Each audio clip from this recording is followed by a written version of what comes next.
The final setting is still very vivid. I was 8 years old, and it was a hot and sunny, humid day in the forests of Gloucester, Massachusetts. I sat in the shade under a tree at the edge of a grassy opening in the forest of my uncle's backyard, barefoot, in shorts and t-shirt. To my right was my 4-year-old little brother, mirroring my image as little brothers usually do.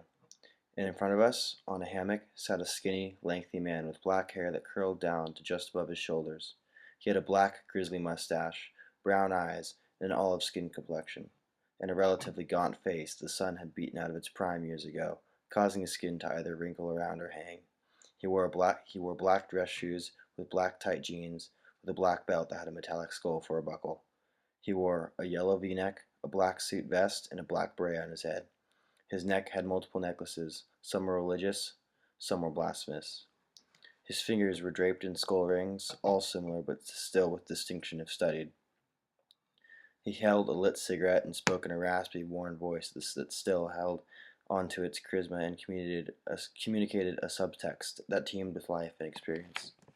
He raised his hand to his mouth. The sun glistened off a ring, inhaled from his cigarette, and began to tell a tale, as my brother and I, wide-eyed and fascinated, listened to the adventures that it seemed only a child could dream of.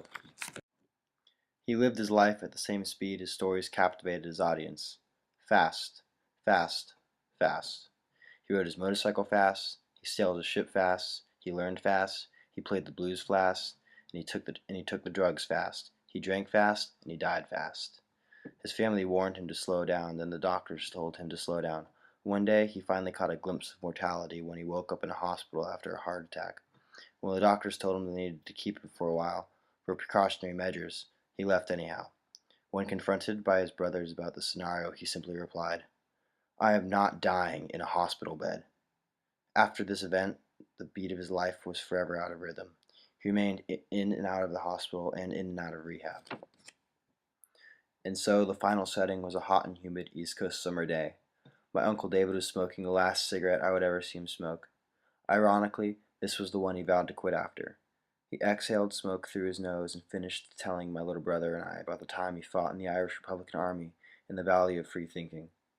After my Uncle David finished his cigarette, he went inside and did what he did best. Played the blues.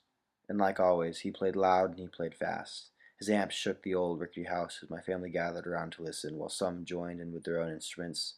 But none of his stories or songs compared to the power the deafening silence of the absence of his heartbeat had as it shook my family's world.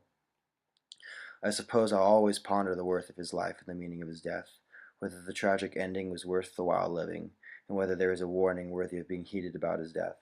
But in the end, it seems, the lesson is, in fact, that he managed to create adventure, instead of succumbing to the popular belief that adventure needs to be found.